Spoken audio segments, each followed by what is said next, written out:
जय शाह को आईसीसी का अगला चेयरमैन चुन लिया गया है। 35 वर्षीय जय शाह जारी इस साल के आखिरी महीने की पहली तारीख को अपना पदभार संभालेंगे। शाह के अहम पद पर काबिज होने के बाद लोगों के मन में जिज्ञासा उत्पन्न होने लगी है कि उन्हें आईसीसी के चेयरमैन पद पर रहते हुए कितनी तनख्वाह मिलेगी। अगर आपको भी यह सवाल आपके मन में आ रहा है तो इसका जवाब हम लेके आ रहे हैं। नमस्कार, मैं हूं सुनील मिश्रा, आप देख रहे हैं cricket.com।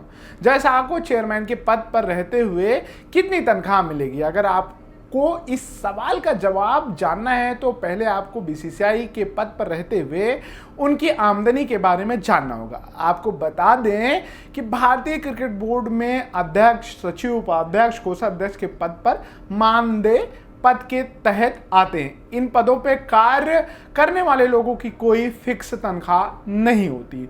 इन अहम पदों पर कार्य करने वाले लोगों को बोर्ड की तरफ से काम करने के लिए खर्चा प्राप्त होता है। कामकाज के दौरान उन्हें कई तरीके के भत्ते और खर्चे दिए जाते हैं।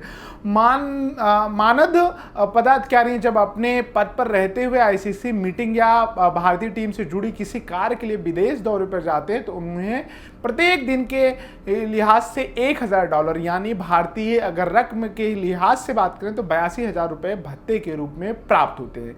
यही नहीं, जब मानद पदाधिकारियों यात्रा करते हैं तो उन्हें बोर्ड की तरफ से यात्रा के दौरान उनके सुख सुविधाओं का भी विशेष ध्यान दिया जाता है। हवाई जहाज की यात्रा के दौरान उन्हें हमेशा फर्स्ट क्लास की सुविधा मुहैया कराई जाती है।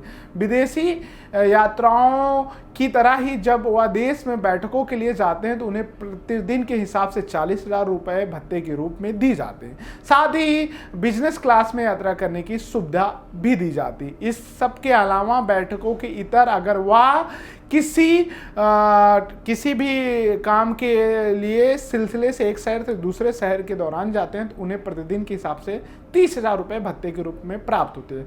यहाँ अगर कोई और होटल बुक करते हैं तो उसका भी आने वाला सारा खर्चा बोर्ड ही उठाता है।